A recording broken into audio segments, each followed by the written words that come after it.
How long is the stay-at-home order gonna be placed? How long is this gonna take? How are we gonna like survive? What if we don't recuperate from this? Maybe we just like end up closing the store. Like, we worked so hard for this. My name is Nancy Arcadio. I'm the oldest daughter in my family's business that owns Iguala Grocery.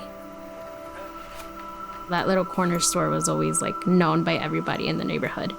4 years ago, they closed it down.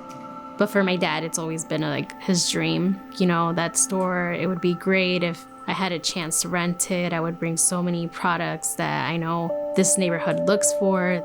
My dad ended up like leaving his job and, he's like just dedicating his time there.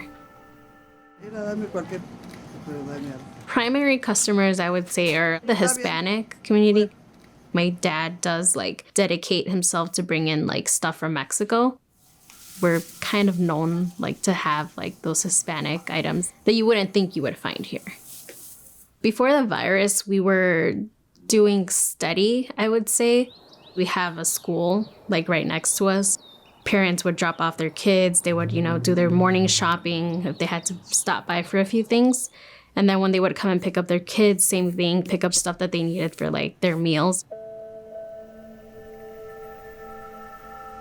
Once this whole virus thing, it was just like schools were closed. So typical people that we would see like every day, it was just, we wouldn't see that. After the stay-at-home order, it got worse. Those first few days, we didn't see like any people come in. Like I would see my parents kind of like, all scared.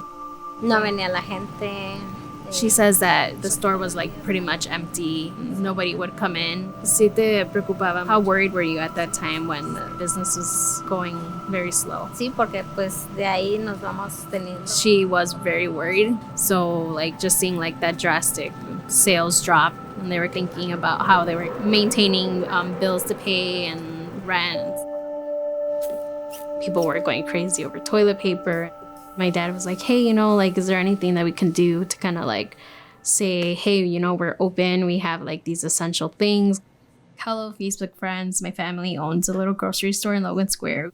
I ended up posting a status on Facebook and that we had essentials like toilet paper, milk, canned goods, and not to forget about like little stores like ours.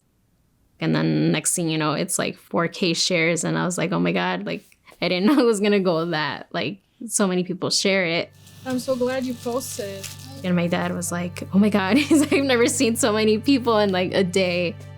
It was very shocking that it got to that point where it was just like so many people sharing and resharing. We're very, very thankful for that. Okay. The amount of support, it was like very like incredible, and it gave like my parents like that positive like, attitude like from then on, that we were gonna be okay, that like business was gonna like pick up. In order to like prosper as well, like get more customers, you have to bring in like more stuff that people ask for. Because we were basically just like bringing in products for like Hispanic people. We have been seeing like new faces around.